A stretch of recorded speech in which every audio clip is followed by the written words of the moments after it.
Welcome to another edition of the Ducks Confidential Podcast. I'm James Crepea, and he is Aaron Fentress, and we are taking a look back at the Alamo Bowl and the conclusion of the 2021 Oregon football season, getting a little bit of an assessment of things entering the offseason at this point, as Dan Lanning and his newly assembled staff will get together here in the not-too-distant future. Lanning, of course, still wrapping up his duties and responsibilities at Georgia as defensive coordinator as they compete for a national championship in just under a week from now.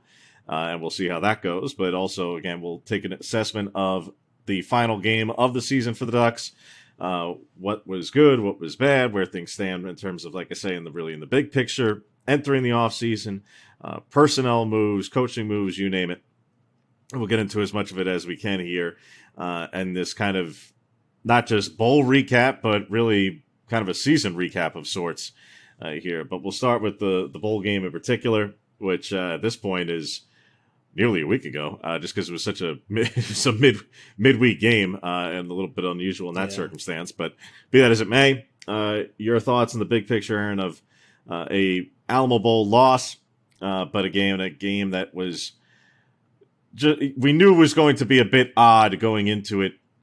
Insofar as both teams had significant numbers of opt-outs, both teams were led by interim head coaches, and then, of course, while we were in San Antonio, saw just the additional players that the Ducks would be without. So it was, I'm not sure how many people were expecting a 47-32 game, albeit in a loss, necessarily. At the same time, quite honestly, I'm not sure how many people weren't either. I'm not sure how many what people really were expecting. I had said going into the game in the couple of days before, I was on a couple different radio interviews, particularly in Oklahoma and Tulsa and Oklahoma City and stuff. And when we got further clarity as to just the extent of absences from Oregon's defense specifically, I said to anyone who would listen in Oklahoma, I just said, look, if Oklahoma doesn't score over 30 points, it's a problem. You know, if basically, I was telling their fan base, their audience, their listeners, I'm going, if the sheer, I'm just looking at the numbers. It's not about talent. Don't misunderstand me. I'm just looking at the numbers and going, I have no idea how a defense is this depleted is going to be able to contain an offense that was pretty explosive for the most part in the season in the first place. And then when you, like I said, when you take a defense and take away, in terms of when you go back to the season opener, Oregon was without, it was about 13 or 14 guys who were on there too deep on defense to start the season. And there's no defense in the country that if you remove 13 or 14 of the top 22, 24 players is going to come out the other side perfectly unscathed. There's going to be some significant drop-off just in terms of caliber of play. But your thoughts on, as I say, the game in and of itself and what, if any, greater meaning it may or may not even have, again, given that there's personnel changes, coaching changes, and everything else. Yeah, I mean, the first half was not surprising at all. I thought Oregon would do a little bit better offensively in the first half. They actually moved the ball pretty decently, but they couldn't get points. But I was really kind of surprised that they were able to get rolling in the second half, and it was almost like a big, giant last-second tease by Brown to be throwing all these deep balls and receivers scoring on these touchdowns left and right. All these things that people complain about all season, like, we don't throw the ball downfield. Where's our vertical stretch? And then here they are just launching these deep passes and making all these spectacular catches downfield and roasting people in the secondary. So it was really bizarre in that regard. But it was good to see Brown, end well at least. But they had no answer for Oklahoma's offense for many of the reasons you said. So, yeah, I mean, it was kind of bizarre in how it happened, but the final result was pretty much what I expected. Defensively, obviously, it's not a good performance, but at the same time, who and what exactly do you criticize? Because, again, what was, and I'm not knocking the players who were out there and giving it a go, but ultimately, just the sheer volume of players who were without, and then in the second half, early in the second half, no less, an already depleted unit loses 3 more players early in the third quarter, and you just go like, oh, for the love. I mean, there's just, how much, it literally got to a point of you going like, quite literally, how much worse can this get from a personnel availability standpoint?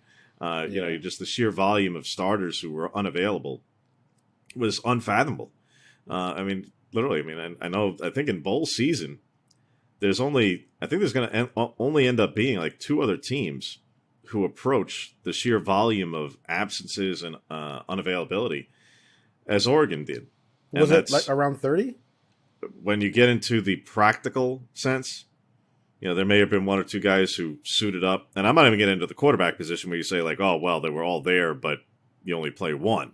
No, I'm getting more into guys who may have suited up, but there was just no way in the world they were playing.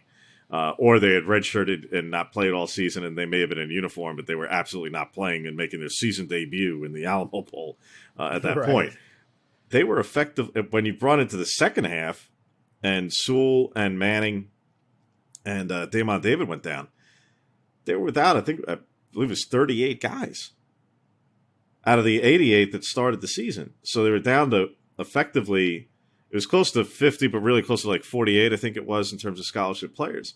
In terms of bowl game availability, the only teams who were going to approach that, from my understanding so far, I've not tracked every bowl game, but the ones that you heard the most extremes, are LSU, which plays today and also has about 45 scholarship players available, and Virginia Tech, which had its doors blown off in the most lopsided ACC bowl loss of all time, also because of lack of availability of players. That's what's happened. And again, we'll see what happens with LSU's bowl game. But point is teams who are stretched that thin, and by the way, both those other teams also had interim head coaches for other reasons. So the fact that they went out there and defensively had a tough go, hardly a surprise. The fact that they went out there and fought in the second half when they got down as badly as they did, I thought spoke well as a whole of the players in the room, of, frankly, the coaches, all of whom stayed to finish out the season. Because at halftime, and you're looking at a 30-3 deficit, I mean, guys could have left right then. Everybody could have absolutely folded up. Coaches could have snuck out the back. Everybody could have folded up the tent and said, forget it. Now, yeah, in terms of, I realized that for the offense, that because of how maligned it was throughout the course of the season, particularly in the final month and a half in particular, but especially the passing game, I realized that being down 4 scores and throwing multiple deep throws and connecting on them suddenly became a source for the confirmation that some people were seeking that, oh, you see, this was always the plan. If only we gotten down 4 touchdowns in every game, we could have seen this every week, and it was because of big bad, mean, evil Mario Cristobal that it never happened. So for those who wanted it, you got it. They forgot the circumstance that caused it in the first place, but okay. And then again, further confirmation, obviously, and even for those who understand the tongue in cheek I'm getting at here, that the young receivers are very talented, and that at their peak, at their best, that they made obviously some very nice plays in the second half to make it a more competitive game and to give Oregon a real chance. Now that said, they never had the ball with a chance to tie in the second half. They did get the ball in a 2-score game with whatever it was, about 6.5 or so minutes to go, but they were in the shadow of their own goalposts, and when they went 3 and out, and that was that. But they put up fight. They provided some explosive plays. They made some big moments. So for that, there's a lot to be said there. And I realize that, unfortunately, with that, some of the players involved will be moving on, so you can't even necessarily draw a lot by way of conclusions from it. But as a whole, and I was not surprised in the least that Oklahoma was able to put up a whole bunch of points, because, again, there was just, I don't care what team we're talking about. If you take away that many players from a defense, you're just going to be stretched to beyond breaking points. And they were. They were. Now, allowing points on 8 straight drives, does it have to look like that? I don't know if it has to, but it did. And again, I'm not all that surprised by it because, again, they were just without so many important players. So Kennedy Brooks has a big day, and Caleb Williams has a big day, and they connected on several big plays. Sure. But early on, it was, particularly in the first half, it really was to me, very, very similar feel to the Utah games. And not so much from a physically dominating standpoint, but more from a Oregon got behind, it dug themselves into holes with some lack of execution and shooting itself in the foot, penalties, interception, whatever. The interception wasn't even necessarily the big issue. But the lack of execution and then the big plays that Oklahoma hit on the ground and in the air to just further its own cause there at that point, it snowballed badly, very badly. But I don't draw any bigger conclusions from it. I don't. I think of all years, particularly given the circumstances for Oregon in this game, and for Oklahoma for that matter, that this bowl game was a self-standing entity unto itself from the entire season. That it was the final piece of the 2021 season, I think it has no bearing whatsoever on the 2022 season. And I think it also has little to no connection to the regular season because of all these circumstances, because of who was available and who wasn't, because of interim head coaches, because of you name it. I thought on both sides that this was just a one-off event and spectacle that neither side is going to be able to draw any conclusion from one way or the other. And now Oklahoma's dealing with a quarterback transfer potentially. So, it was just something that happened. Yeah, it was. They gave you a fight. They gave you a little bit of entertainment at the end there, but beyond that, it was a weird. We realized it was a weird month. It was a weird month capped off with a weird game, and that was just the way it goes. So in a strange final month of the season, I would say it was almost apropos to have such a bizarre sort of finish to things. But having said that, again, I thought it spoke well of the room as a whole that Oregon did put up the fight. It's not silver linings. It's not moral victories. It's not consolation prizes. It's not any of that. But when you get down 30-3, again, it could have ballooned very, very badly. Well, yeah, you're down 30-3 with all the variables that you just mentioned. It'd be extremely easy to pack it in. I mean, like you said, most of the defense was out to begin with, and now the stars are falling like flies. If I'm on that defense, I'm looking around, I'm seeing more and more guys are falling out. Like, what's my incentive? Offensively, you're getting rolled. Where's the incentive really to come out in the second half when you're down 30-3 and play like they did? The only incentive is that everyone on that roster showed heart and showed competitiveness and showed desire to not be embarrassed, and to go out there and play better football. And they did. And there's something to be said about that. Like, yeah, there is. Yeah. I mean, you lost, but you didn't lose with your tail between your legs, and you could have, had they had that game ended 67-17, I don't think we would be sitting here necessarily bashing anybody. It would be like, no, got away from it, got worse. Yeah. It's a meaningless game. You got all the problems you have. Yeah, just snowballed from there, and that was that. But it was the exact opposite. Yeah, they won the second half. Again, like I say, they won the second half. If you want examples of how games can get away and how depleted rosters can really get ugly, like I say, just cue up the Pinstripe Bowl, and not that anybody should be, but a Vatech Maryland game that it's like you got to be kidding. And played in outdoor cold conditions, the whole rest. And bottom line, again, a depleted Virginia Tech team with an interim coach and the whole just got absolutely just decimated. Earlier that same day, on the 29th, just got railroaded in historic fashion. And then even with their new coach, Brent Pry, going on, for a interview on camera during the course of the game, talking about the style of defense they're going to play and whatnot. In the very next play, Maryland hits like a 50-some-odd yard touchdown.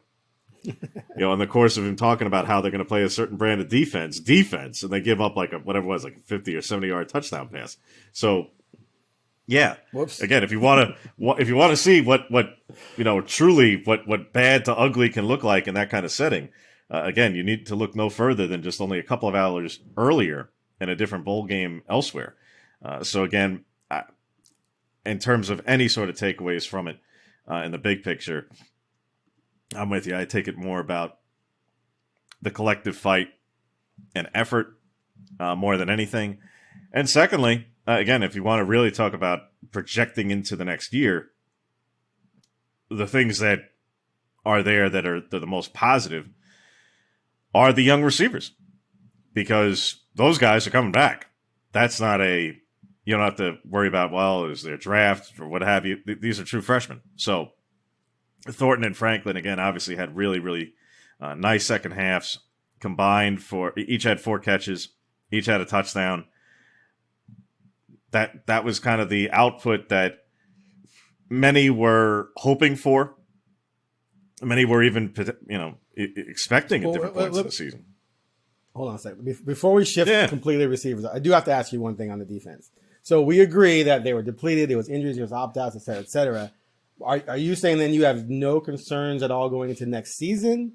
Oh, no. Don't misunderstand me. Don't misunderstand me. Okay. So, but let's talk about that first before we get to the receiver, because I'm curious because I got into some little mini Twitter debates about this, but from I'll give the defense all the excuses in the world for guys being out of that game, but the guys who are out of that game, most of them are not coming back next season. So a lot of the young guys who played at least show your depth behind whatever guys were injured who are going to be back next season.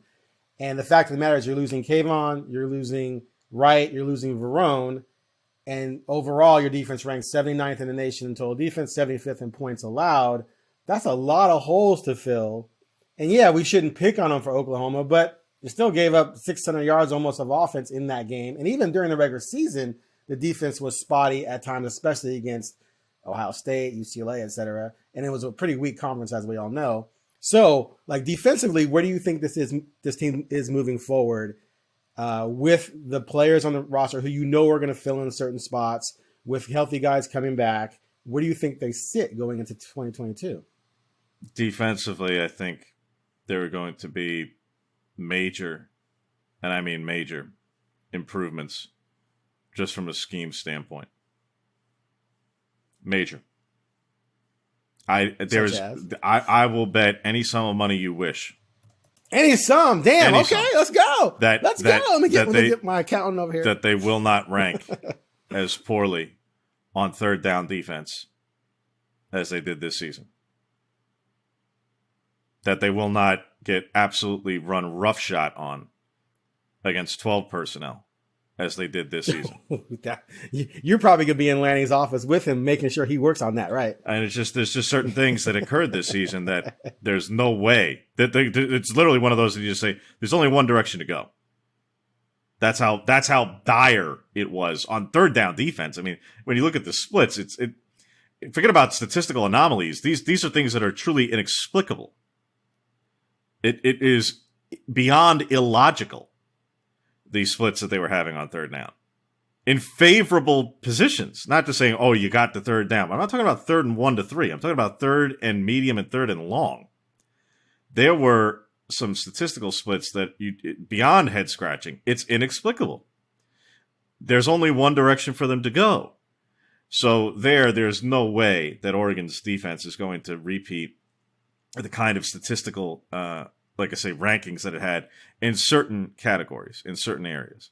Now, again, there are certain things in terms of replacing personnel. You mentioned, obviously, replacing Kayvon Thibodeau. Well, nobody just turns around and does that. They're not going to be able to just simply replace him with one individual. That's the ultimate attempt to replace someone in the aggregate. But that's college football. That's going to have to happen for them. That's going to happen for Michigan and what they have to replace with Aiden Hutchinson.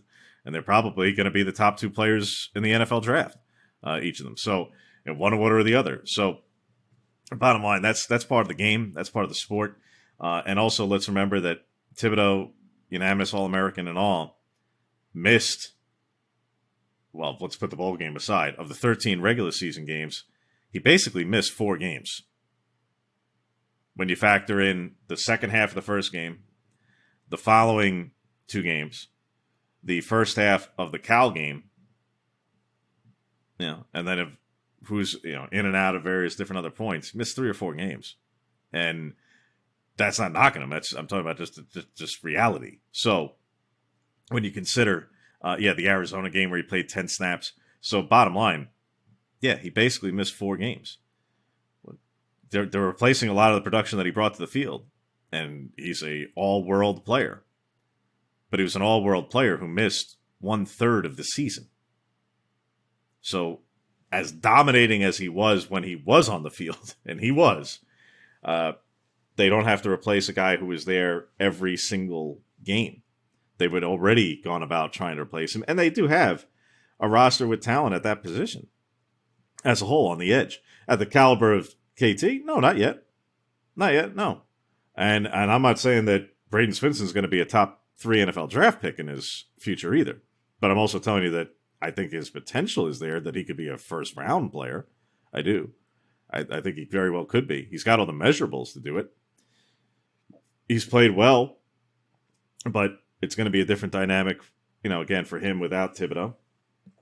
Obviously, Sewell's back. Justin Flo is back.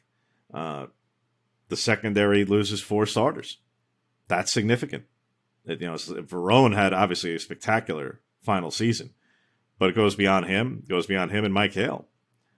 Jordan Happel completes his eligibility, and DJ James goes in the transfer portal. And yeah, you take 4 guys out of the secondary and Thibodeau off the edge. That's a lot. That's a lot. But it is, at the same time, that is also college football. Losing in a top team, a top 10, top 15 caliber team, is probably going to lose about half of its starting personnel in a given season, in a given offseason. It's the way it's kind of supposed to be. So losing 5 or 6 starters, quite honestly, yeah, that's about right. But that said, do they have some depth at those spots? At a couple of them. But are they going to have either look to add via the portal or finish it out via the recruiting side or what have you? Yeah, probably. But that's what we've got, 8 months to review and assess and go over and see what Lanning and the staff do via, like I say, at this various different points in the offseason, from recruiting out of the high school ranks or the portal or what have you. But defensively, again, I think there are just certain areas that they quite literally only have one direction to go, because I think they'll get there in part for no other reason than schematic changes. I think will lead to better results. What do you think Lanning's going to do that's going to change that? I think they're going to go. I think they're going to go obviously in shift. Lanning is more of a 3-4, base 3-4 front. They were really more of a base 4-3. I know they were kind of going off in between 3 down linemen and 4 down linemen, but they were really a base 4-man front, whether KT was upright and he was upright for the most part all season. Or if it was a 2 down front with him and Funa on the edges. One way or another, they were a 4-man front. Somehow, some way, whether it was 4 down or 3 down and 1 up, whatever. It was 4. For the most part, other than the extremes where, yes, they would play 5 when they played Washington or a couple of the 12 personnel, the 12 personnel team they actually did well against. The difference is that Lanning is a 3 down, a 3-4 base, whereby the surface is minimum 4, but more often than not 5. And that's part of the difference. And again, when you go with that and you say, all right, well, if you're going to be a nickel anyway, what does that start to look like? And so I think just certain schematic changes. And then with that, the personnel, it's going to have to either be moved around or not. Forget about just who's brought in. Just looking at the nickel spot alone. Bennett Williams and Jamal Hill didn't play together very much at all this season. They didn't really have much of an opportunity to. And when they did, it was mainly when Bennett had taken over the starting role and then Jamal was in there on a rotational basis, and they both stayed at nickel. Well, if you're going to keep both of them on the field. Oh, and by the way, Jeff Bossa moved from nickel to the weak side backer spot.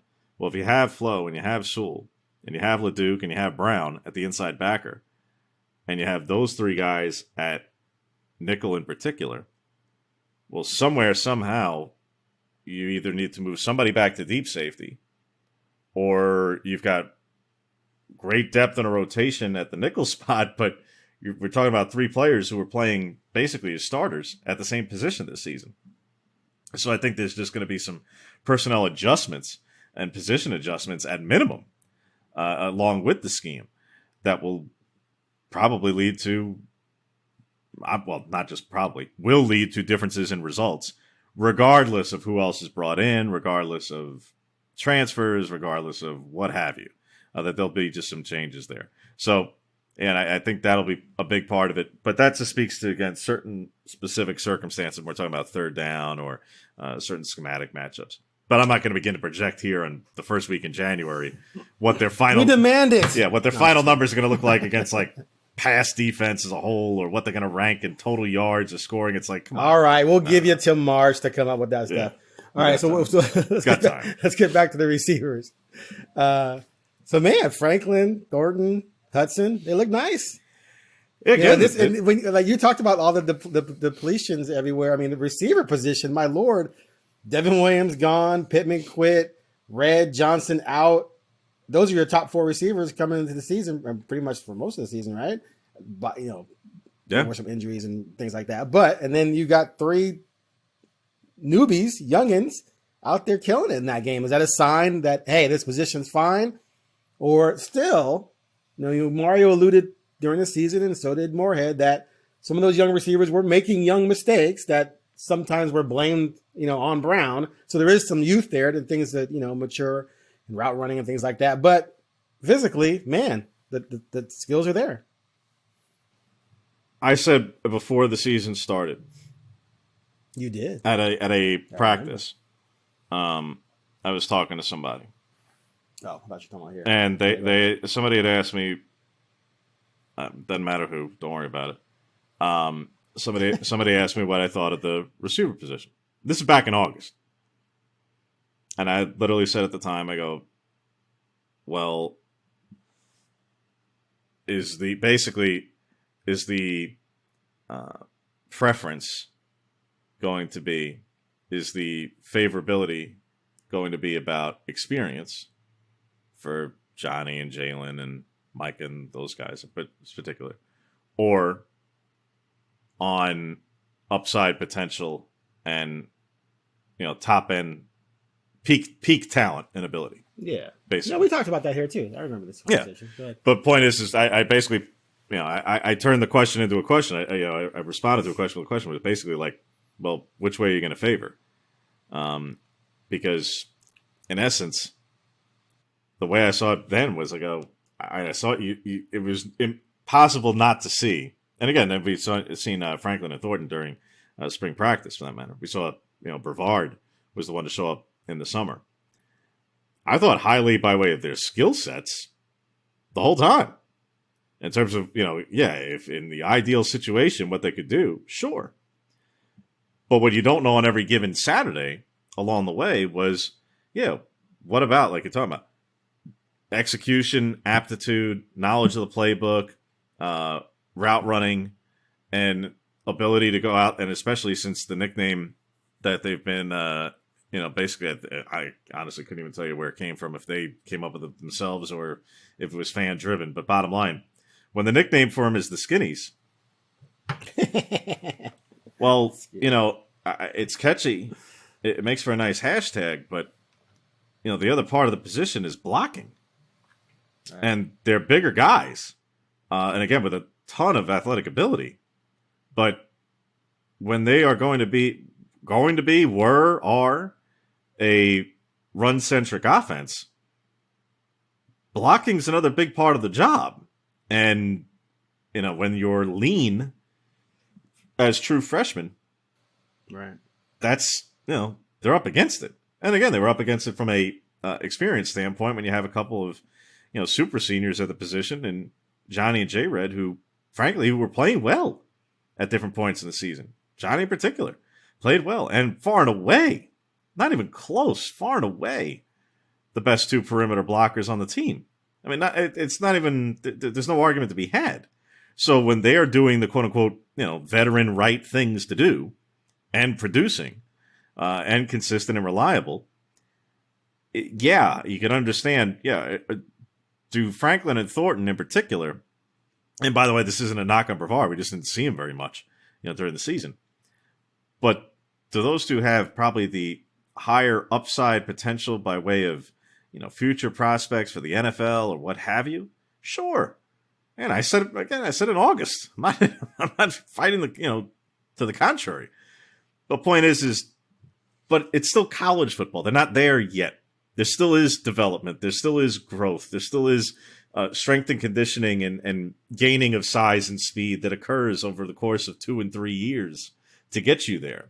That one day, you hope. So we'll see what happens in the offseason in terms of how they fill out their frames. Do they add some weight? What does that look like? And what have you. So as a whole, reason for confidence about those two in particular? Absolutely. But again, I thought there was reason for confidence about them 5 months ago. That's not really the issue. To me, the issue is still at the receiver position as a whole, as a collective. Easy to rattle off the box score from this game. Harder thing to do is to, really sit down on paper and go, how many scholarship receivers are coming back? Talented as a couple of these guys are, and they are very talented. This room doesn't have the number of bodies that it needs to get through a season. Not even close. How many do they have? It's not good. it's it's more than 4, right? It's very lean. It's pretty close. To be honest, when you start looking at next year, presuming that Stephon Johnson, who is going to take another official visit, thanks to the change in coaching staff, he gets to do that, and he'll be doing that in about not this weekend. I think it's the weekend after, in the middle of January. Presuming that he ends up signing, they have 8 scholarship receivers on paper for next year. That includes Lance Wilhoit, who has been away from the program all season, same as Jared Greenfield at safety. They were 2 players who were away from the program all year. I can't speak to their status one way or the other going forward, but they were. All you know is they were away from the program. Mm-hmm. And it includes Josh Delgado, who spent the entire season on scout team, did not play all year. I honestly don't even know if he made the trip to the Alamo Bowl. Didn't see him at practice.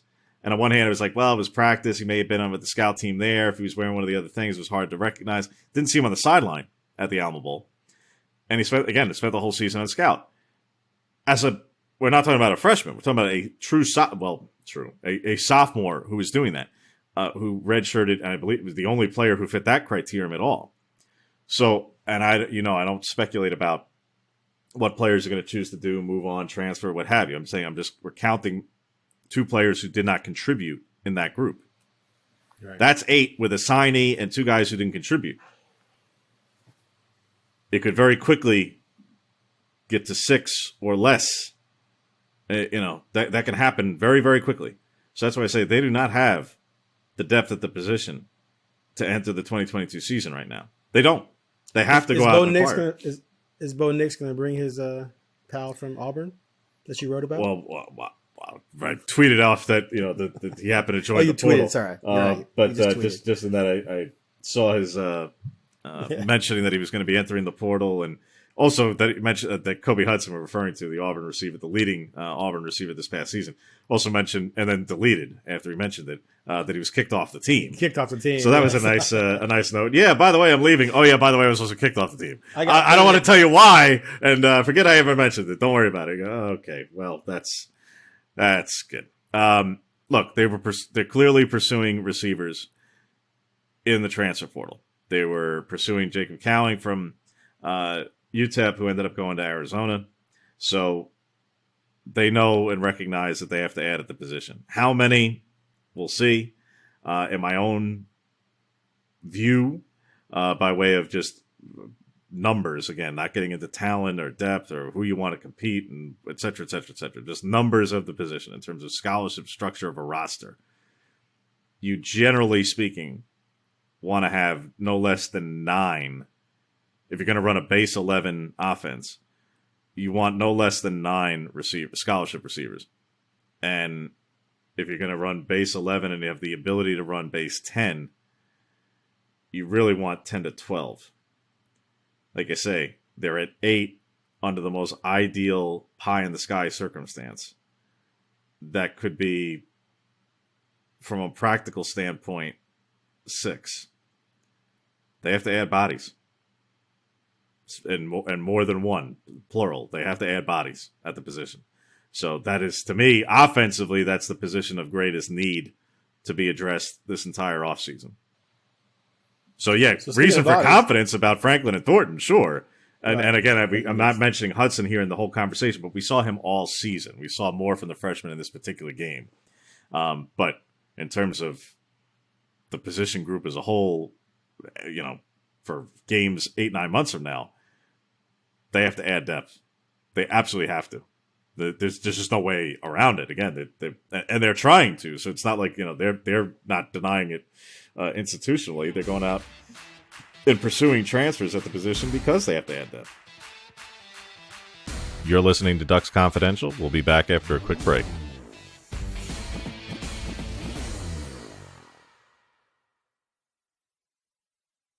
So they lost a quarterback. Robbie Ashford's out.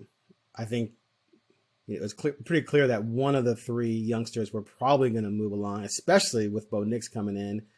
So I imagine you weren't very surprised it was Robbie, or did you think it might have been Jay instead? Or it still could be Jay. Who knows what he's going to do? But it seemed to me Robbie would be a logical choice. The only reason why I thought maybe he might stay is that, he's a damn good baseball player, but he can play baseball anywhere. Right? So I don't know if that really matters. Yeah, I for one, again, I don't publicly get into the speculation aspect because it doesn't serve anybody doing that.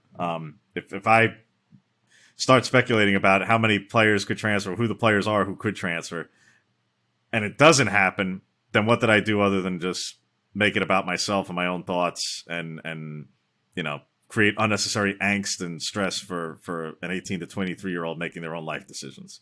So that's why I just don't go there. So after decisions are made or what have you, or after if I can confirm things that are in the works, before it necessarily gets out there, sure, then I'll go about reporting it. But was I surprised with the news yesterday? No, because to your point, because I think in the big picture of the quarterback position during Mario's tenure, that the most fair assessment, because those who want to harp on no one was ever developed.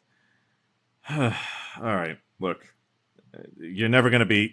There's never going to be talking logic to you about what development means. So, be that as it may, the easiest and most truly fair assessment of that position during the 4 years was there was varying degrees, particularly at the end here, the last year and a half, of mismanagement of the position.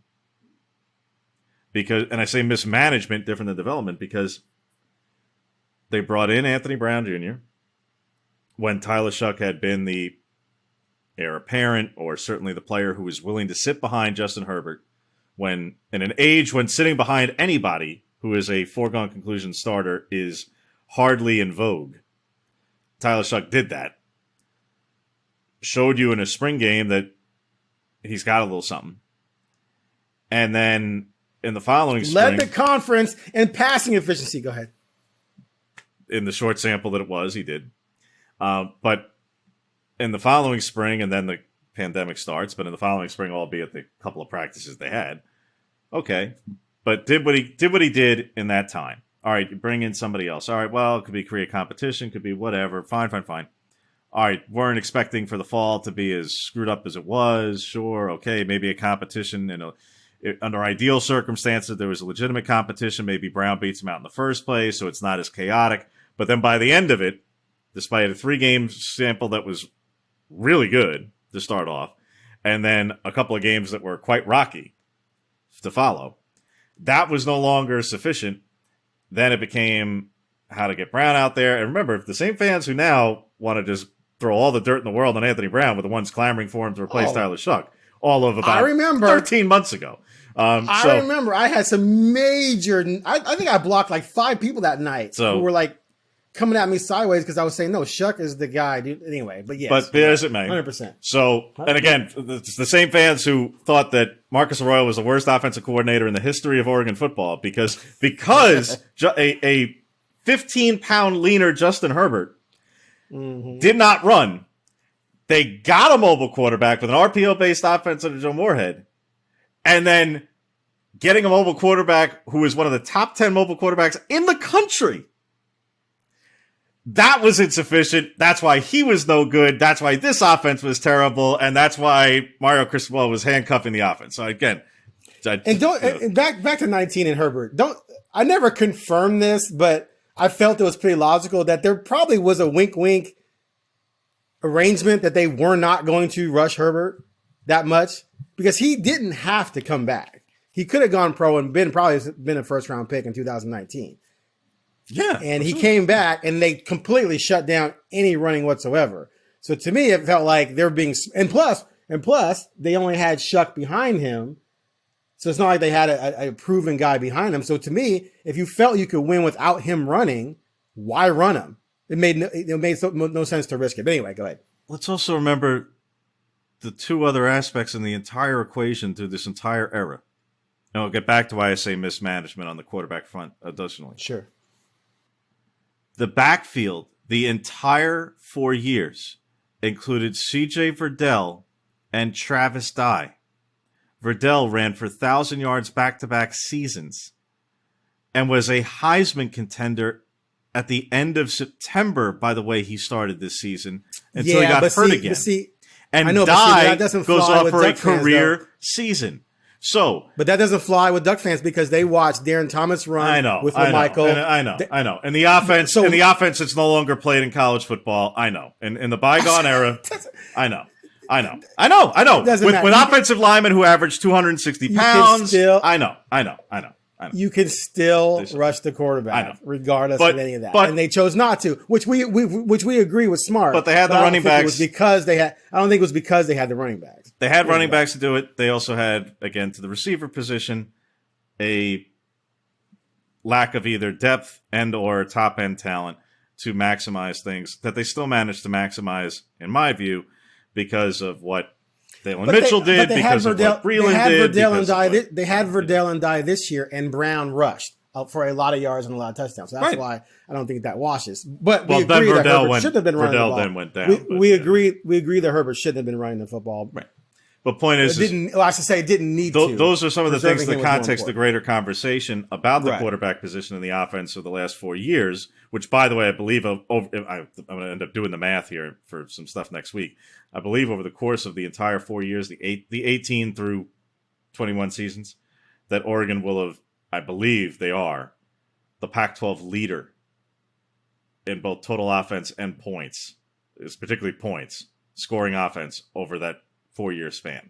So again, for everybody who thought both coordinators were god-awful, terrible, and that the offenses were miserable, they were either number 1 or 2. I'm going to be doing the fun on number crunching on average points over the course of the last 4 years. But be that as it may, the reason why I say mismanagement at the quarterback position is, all right, you had Herbert, you had those things. Shuck was there.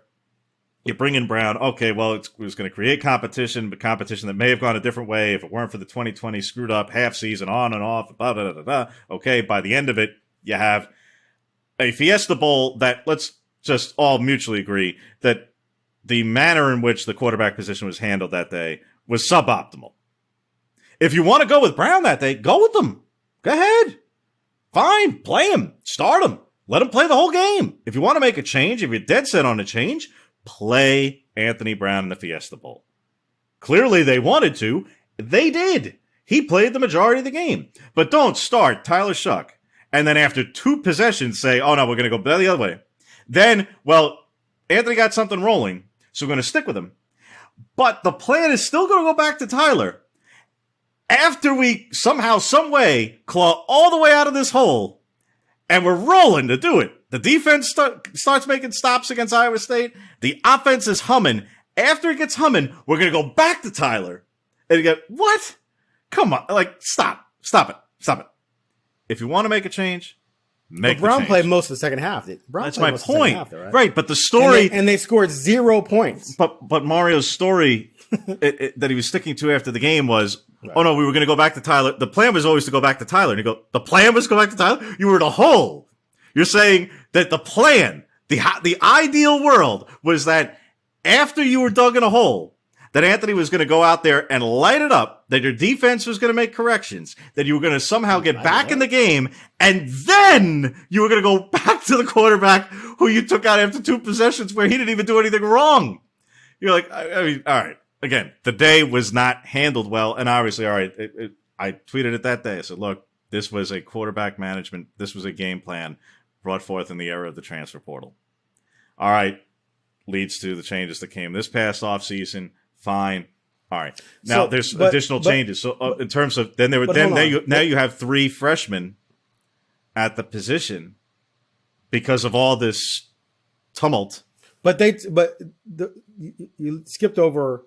They told Shuck. My understanding, and I talked to Mario about this later, way after the fact, that they basically told Shuck Brown's the number 1 quarterback going into the offseason, and that you can try and catch him if you want to. So in that, I was told too that Moorhead was not big on Tyler at all, and they kind of wanted Tyler to transfer. And he did. You agree with that?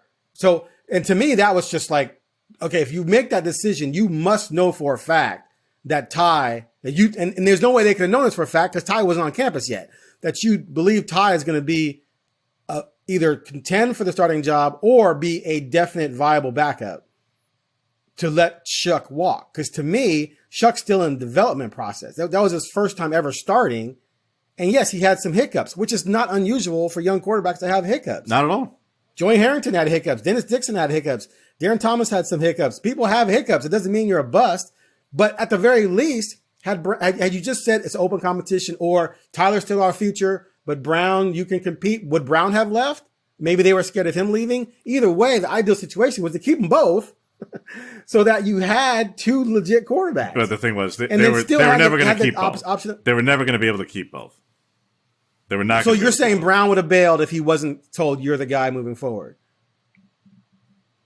By the end of spring practice, had they both stayed, Brown would have bailed. One or the other. They were not making it to the start of this season with both of them. See, where would Brown have gone? Well, I mean, that's speculation. Again, it doesn't matter anymore. My point was at the time, if I had to choose between the 2, I'm keeping Shuck. I'm going Shuck Thompson over Brown Thompson just because Shuck is still young and we don't know where he's going to go, whereas we know what Brown is. And again, so you come into this season with Brown, he did an okay job, but had he gotten injured, they might have just won 6 games because of how far behind allegedly the youngsters were. So I agree with you. It was mismanaged. And I say mismanaged more than, like I say, about a development standpoint, because for one, the whole point we're making about Shuck and Brown here at the end, again, you could argue that if you ever won until you blew in the face, you're never going to be able to prove or disprove, because Tyler ends up getting hurt at Texas Tech, which you can't begin to juxtapose and suppose that was going to happen somewhere else. I mean, that's just ridiculous. Yeah. Unfortunately for him.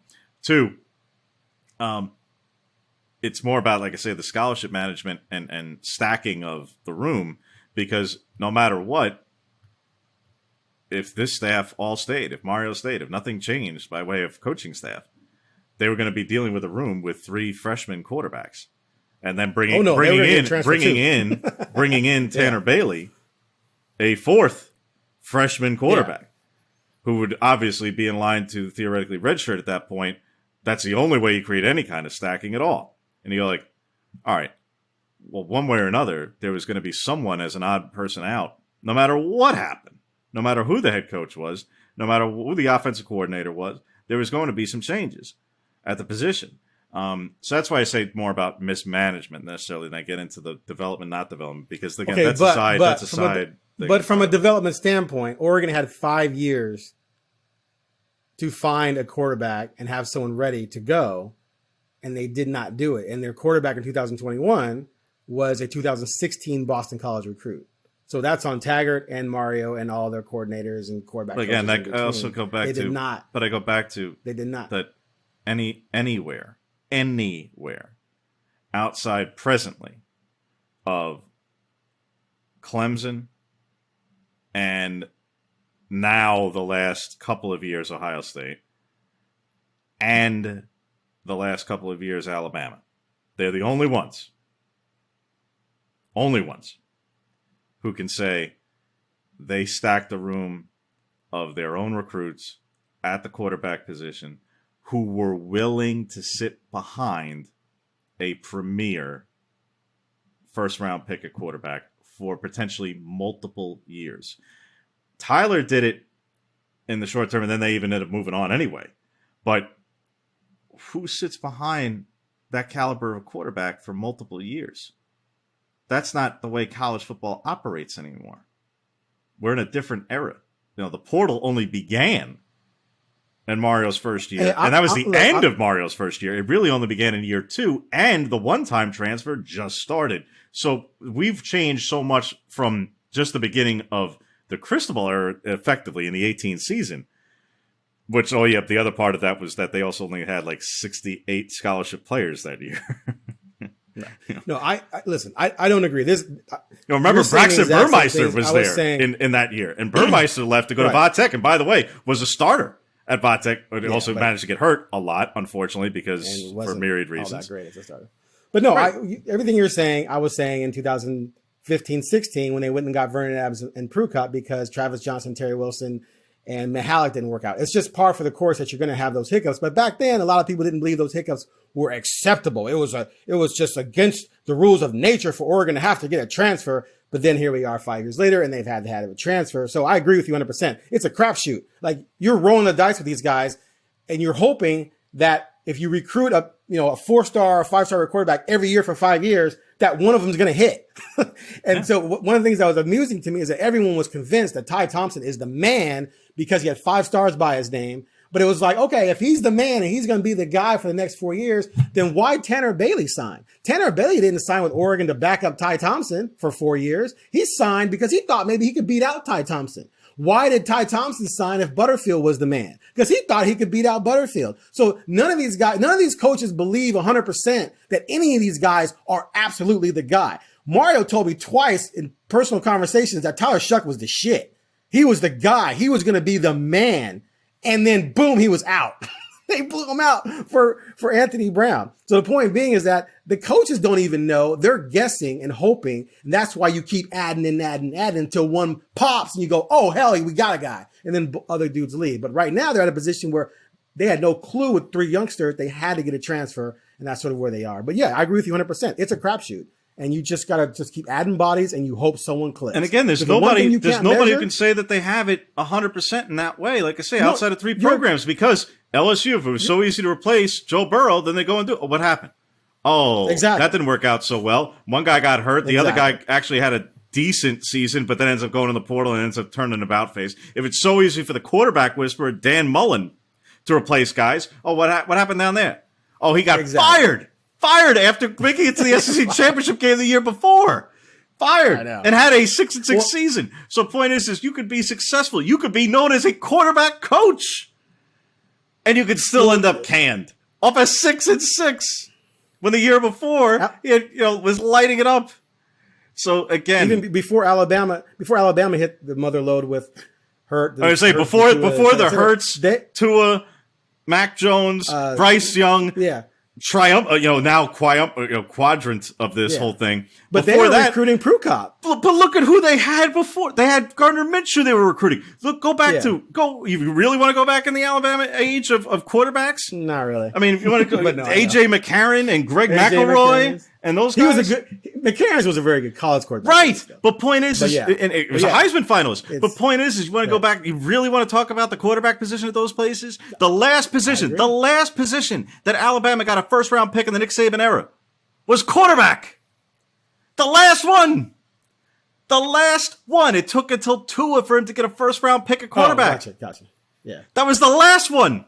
Now it's what have you done for me lately? And now it's, they're just producing first-round picks and we can win the Heisman every year. Really? I seem to remember that Nick Saban's been there for 15 years, not 5 and not 5 months, 15. So again, this whole idea and even the notion that we go to Clemson, Trevor Lawrence. DJ goes from cross country and DJ could have come to Oregon. DJ could have come to any number of places, goes all the way to Clemson. Okay. Well, how did he do as a true freshman? And here's the thing, and I'm not even knocking him. He actually had, by the end of the season, a solid freshman season. But hey, if it's not All-American and 10 wins, then it's abomination. I don't believe in that, but that's the way that it's viewed these days. So you go, no matter what you do, if you're the freshman who spends 1 year behind somebody, now you're the heir apparent, and you got to go out there and you got to win 10 games. And if you don't live up to it, it's what the hell happened.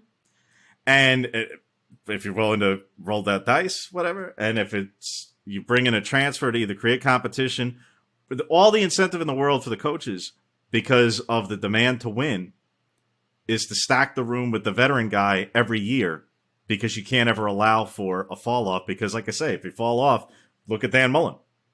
That's what happens.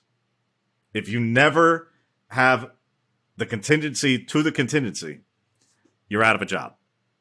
So the way that the ecosystem of college football is right now is that a step back, even amid change at the quarterback position, even amid seismic change at offense. Again, it wasn't just quarterback that they lost at Florida. They lost a first-round pick at receiver and tight end, too. And they're just like, oh, well, yeah, sorry. His recruiting wasn't strong enough. He had this show cause. He had these other issues. And now we're just going to, again, tar and feather him every which way. And I'm not saying Dan Mullen's a sympathetic figure. He is not in any way. Oregon wanted him badly, too. But fact is that if you were a Pac-12 coach, you wouldn't have been fired 1 year later. And, it is what it is. After a 10-win season and winning the division, a 6-6 season would not have been fireable in the Pac-12. It wouldn't. But be that as it may. We just saw a coaching staff get fired after going to the national championship game and winning the Heisman 2 years later. I said that was 2 years, and that was still in the SEC. I'm saying if Mullen did the same thing record-wise. Oregon fired its coaching staff after going to the national championship game 2 years later. They were a losing team. In the Pac-12. Losing team. Championship game. Right. Anyway. Losing. Okay. So point is we agree on that whole situation. There was degrees of mismanagement more than I say about development, because development to me is, all right, so you mean to tell me that merely by showing up and inheriting Justin Herbert, as talented as he is, on tremendous, otherworldly, could be a future NFL Hall of Famer, that he did not improve one iota, that he didn't increase muscle mass, that he didn't do anything in the course of his time with the coaching staff and whatnot during those years. None of it happened. I mean, he was kind of better as a true freshman. No, I'm kidding. But here, let me put out one thing about Herbert. So I think most people agree that they could have maybe gotten more out of him at Oregon. I think people blow it out of proportion because they see what he's doing in the NFL, ignoring the fact that he was a completely different player to start his rookie season than he was in 2019. He improved a tremendous amount, especially with his deep ball accuracy and his sideline passes. He used to have a lot of sideline passes, sail out of bounds and things like that. But here's this stat is very telling to me because I think it's overblown. Like, I think there's a happy medium. I don't think you go all the way to the, my God, Mario and Arroyo are idiots. Look what they could have done with Herbert. Because here's the fact. Herbert in 15 games his rookie season, 31 touchdowns, 10 picks. In 16 games this season, 35 touchdowns, 14 picks. In 14 games with the Ducks, his final season, not senior season, 32 touchdowns, only 6 picks. So in 2 fewer games than this year so far, he only threw 3 fewer touchdowns, but had 8 fewer picks. So the only real difference in statistically between Herbert in 2019 and Herbert in the NFL is that he's throwing way more picks and for way more yardage. But if you were Oregon and you were trying to maybe protect Herbert from himself in some instances, and you could get this yardage rushing the ball as opposed to having Herbert throw it all over the place, then that's a strategy to employ, and you minimize the interceptions. Because the fact of the matter is, you can say whatever you want about Herbert and the volume in yards and all this kind of stuff and going downfield, he's throwing a lot of interceptions. And if he throws 15 interceptions, 12 for the rest of his career, it's not going to necessarily sit well in the long term, I don't believe. So I do think that whole situation was overblown because at the very least, they kept him from turning the ball over and still got a ton of touchdowns out of him. He also didn't have Keenan Allen and Mike Williams to throw to. Exactly. He didn't have the same targets. He didn't have guys with a catch radius. He didn't have the guys who could blow the top off the defense. He didn't have those big-ass bodies running around there. I totally agree. That said, I still think they could have gotten more out of him, but it's overblown. And we agree on that. And I just can't recall who was Keenan Allen's position coach at Cal. I just can't. Okay. Anyway, so to some other positions before we bid you adieu here on this edition of the podcast. Obviously, personnel-wise, we mentioned Ashford moving on, the young receivers coming back, various other positions coming back, the entire offensive line coming back, other than George Moore, who, of course, believe it or not, yes, did actually have to complete his eligibility. Did he finally finish? After 7 seasons. Did he finally finish? It really did happen. Yes, Virginia. How many grandkids does he have? He has been around. He literally was older than the graduate assistant in the offensive line room. That's true. That's wild. That's hey, you spent 7 years in college. Yeah, that's not hyperbole. He really did spend 7 years.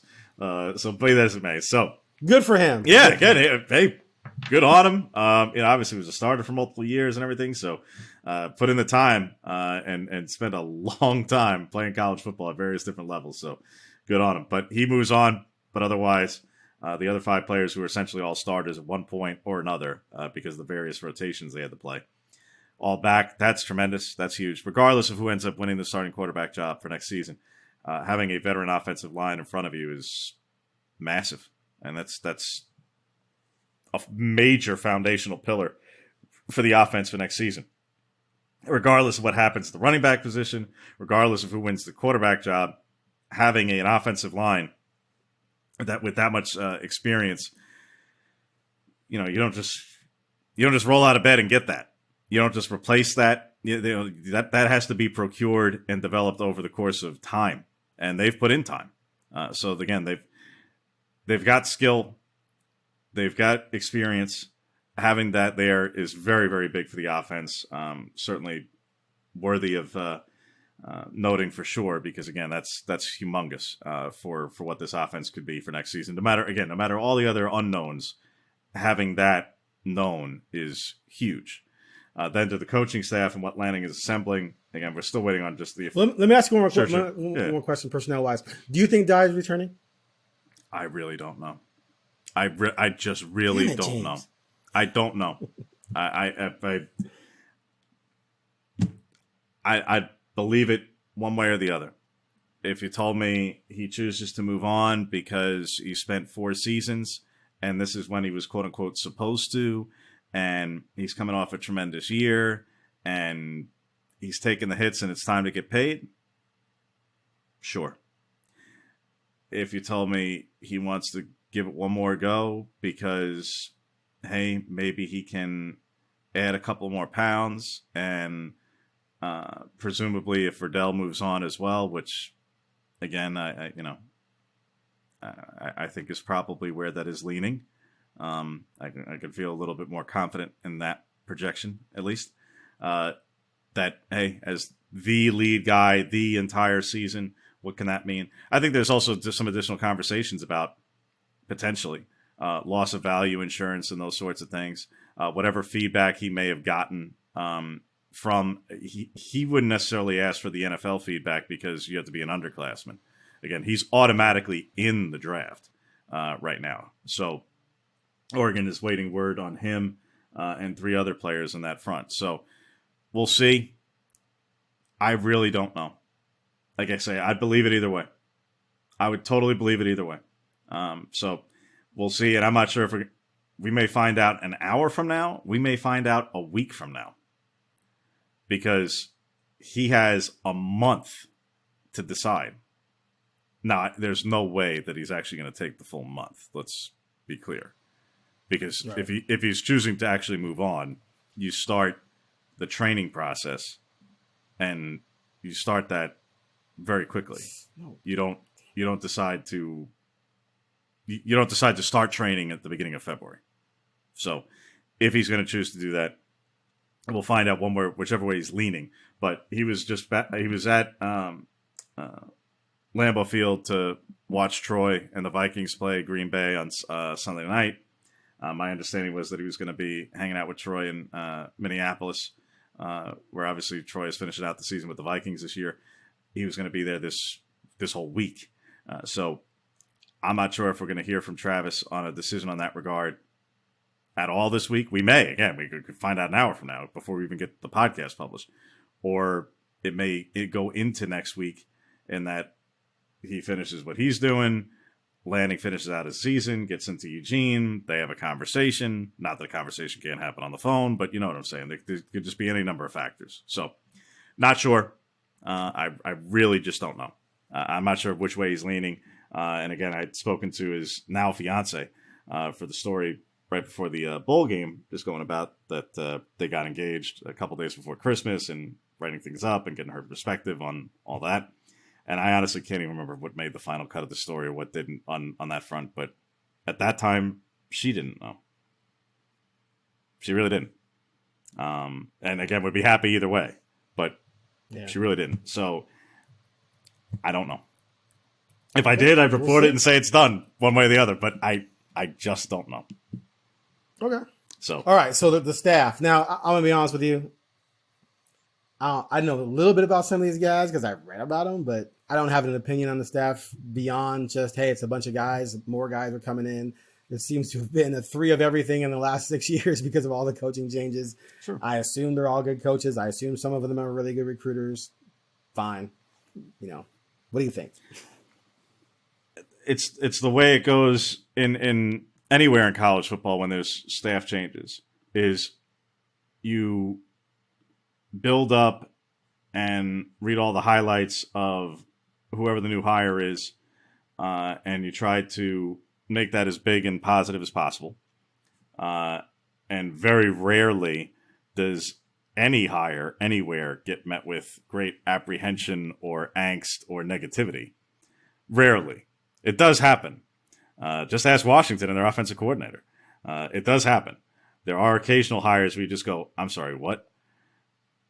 None of these guys fit that bill at all.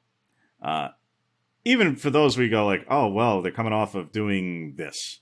So even again, we're waiting on official word on a couple, official confirmation on a couple. But again, it's been widely reported that Tosh Lupoy will be DC. He's coming from the Jaguars. Well, are you really judging and assessing what he did with the Jaguars this season? Really? Yes. Really? I mean, like, come on. Like, there's certain things that just people were judging other people about what they did in certain seasons, so why not him too? Well, they got the receivers coach from Washington. How many passes those guys even catch? It's just more analogous. The offensive coordinator averaged 25 points for Florida State. Wow, big whoop. Well, the point is, you mentioned Junior Adams. Well, Junior Adams, in the job that you have, being facetious, people. I'm being facetious. In the job you have, you bring in the talent. But if you weren't calling the plays and they're running a 12 and 13 personnel offense, running the ball as much as they were, and a quarterback position that was struggling, there's, you can bring in all the top end receivers you want, but if the guy throwing him the ball and the offense is not engineered to necessarily be throwing the ball very well. And by the way, what happened to those 2 offensive coordinators that were there while Adams was the receivers coach at Washington? Maybe it wasn't necessarily the receivers coach's problem, necessarily.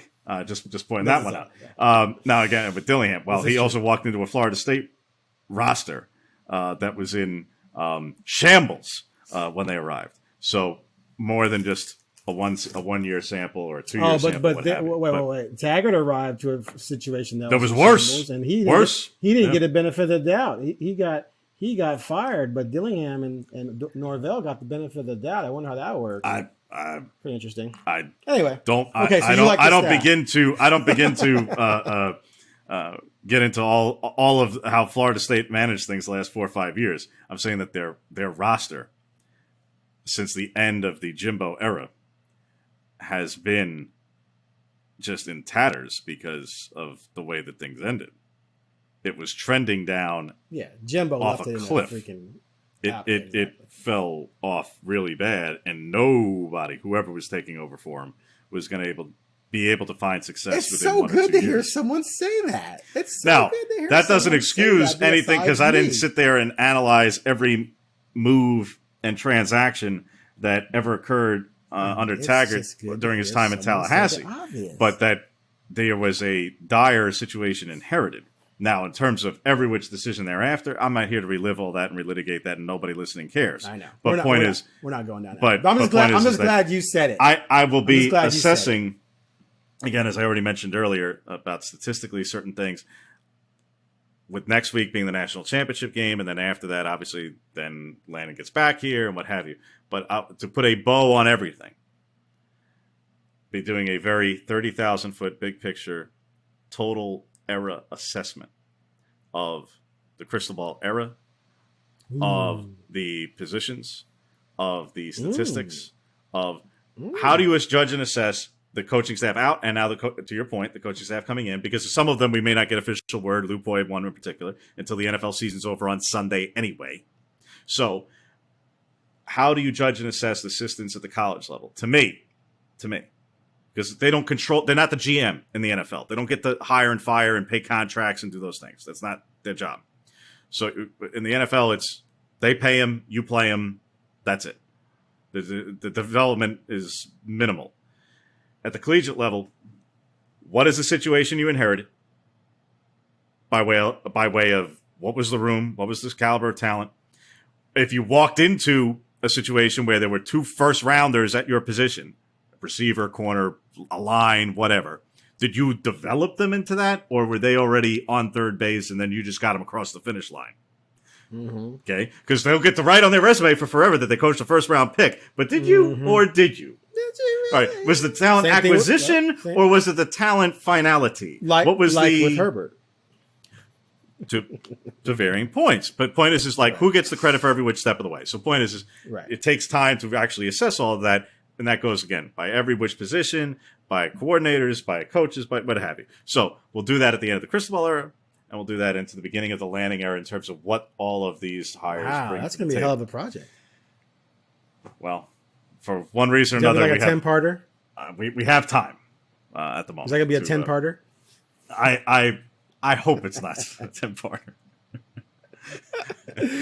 It may take 10 sittings for some people to get through, but I hope it's not a 10-parter. But bottom line, to really assess, like I say, fairly everybody involved, because to me that's the only way you can really be fair to position coaches in particular at the collegiate level, because to be fair to point is, we'll leave it on this at the receiver position specifically. Talk about what McClendon inherited at the receiver position, and what he, and how much the room improved. To your point, to bring kind of full circle back to what we were talking about at the beginning of the young receivers and the promise that they're showing. Can you imagine if in the middle of the pandemic, when getting people to visit campus was basically impossible, if McClendon didn't land these 3 freshmen? Can you imagine what the room would look like? Again, we're already talking about the numbers that are what they are. Can you imagine if they didn't actually land the receivers they got a year ago? And again, that they were supposed to and were in line to do this year, and then, all right, then the changes happen and it's gone the way it has. But point is, you think it's just easy given what the prior 3, 4, 5 years was at the position? When you're recruiting on the recruiting trail and everybody's going to negative recruit against you for one reason or another, and because of, this is their numbers and this is our numbers, you think that was an easy job? So again, I think that McClendon, by way of talent acquisition, was otherworldly in his couple of years here. And it had to be. Because without it, it would have been disaster. So that's just an example along the way of pointing out, like I say, certain positions during the course of the crystal ball era. But again, we'll get into it with the new guys as well, about what they've done in their careers to really, what have they brought in? What have they had go out? What have they, again, from the recruiting perspective, because again, especially the guys who were most recently in the NFL, well, they didn't have some of that. Most recently, obviously, Clem and Lupo have been recruiters before, but not, in the last 2-3 years. It's been before that. So again, we'll take kind of a 30,000-foot assessment of all that. Lastly, last bit here to the portal and we've gone from the coaching carousel to now the quarterback carousel, or as my buddy Ross Dellinger at Sports Illustrated, I believe, tagged it, the quarterback shuffle. And that is what this is now becoming. The portal, when it began, the thought was it would be for players who were lower down on rosters, either trying to find landing spots elsewhere, perhaps transfer down, perhaps the guys at the FCS level or the Group of 5 level to try and transfer up. And for a little while, we saw that. But now with the one-time transfer in place, now it is wide open. And I'm not knocking it. That's the reality. Adjust the line for Moneyball. Adapt or die. So, all right, here we are. But Caleb Williams is in there. We'll see what he ends up doing. But among the many, Oregon brought in Bo Nix. Half the SEC starting quarterbacks have gone in the portal. Your thoughts on the era that we now are in college football, Aaron? That it's not just the quarterback position, to be clear, but this is the world that we are in. Look, it always was unfair to me. Like, if you have a player who's a backup and clearly he's not going to start, and even if the program, we'd like you to stay, but if you want to leave, that's cool. And that kid transfers, he had to sit out a year. That never made any sense to me, because it was like, if there was a mutual agreement that he probably wasn't going to be in line to start, but he had football left in him, could maybe start somewhere else. He could transfer, but he had to sit out a season. So you eliminated that so that kid could go find another place to play. But the fact that we're having starters and now even a superstar, potential superstar college quarterback basically looking for something better, it's just wild. Could you imagine in the NFL if you drafted guys in the first round and they started and had a great season, they made the Pro Bowl, and then they're like, I think I want out? Like, you would never allow that in a professional sports setting. College, we know, is different, but Caleb Williams is showing the way for guys who are instant stars to then say, you know what? I think I might want to leave. Who's going to give me a better deal? Because when you factor in the NILs, now you're talking about how money can be in play. So Caleb Williams can stand out there right now and say, who's got the best NIL deal for me? If Texas says, dude, we can give you a deal with this car dealership for $400K. And the USC says, no, we got you $600K. And Oregon steps in and says, we can give you the Jordan brand, it's $1 billion. And, so on and so forth. Now you're literally going to have players play. I mean, Kayvon, his freshman year, could have done the same thing. In this current system. Hey, I had 2.5 sacks in the Pac-12 title game. Look at me. Who wants me? Who's got the most money? And so I think it's going to be horrible for college football. I think it's good in a lot of different ways for kids to have options, but I think, like, college football to me right now is already at the beginning stages of just absolute chaos and madness. And I believe the NCAA has to figure out a way to reel this back in, or it's just going to get psychotic. I mean, dude, the Gilbert kid goes from South Florida or Central Florida to UCLA. Caleb announces he's in the portal, but he might go back to Oklahoma. But then the Central Florida kid goes to Oklahoma. Now, is he going there because he thinks Williams is coming back? Is Williams not going to go to USC? And then Dart's going to go to UCLA? Like, it's just madness. It's chaos. And I have no problem with any of it. And? Yeah, and? You're like, and? Okay. All right, cool. I'm like, the house is on fire, and you're like, yeah. Well, whatever. Yeah, you know what? The leverage was always lied with the institution and the coach before. Funny what happens when the shoe's on the other foot.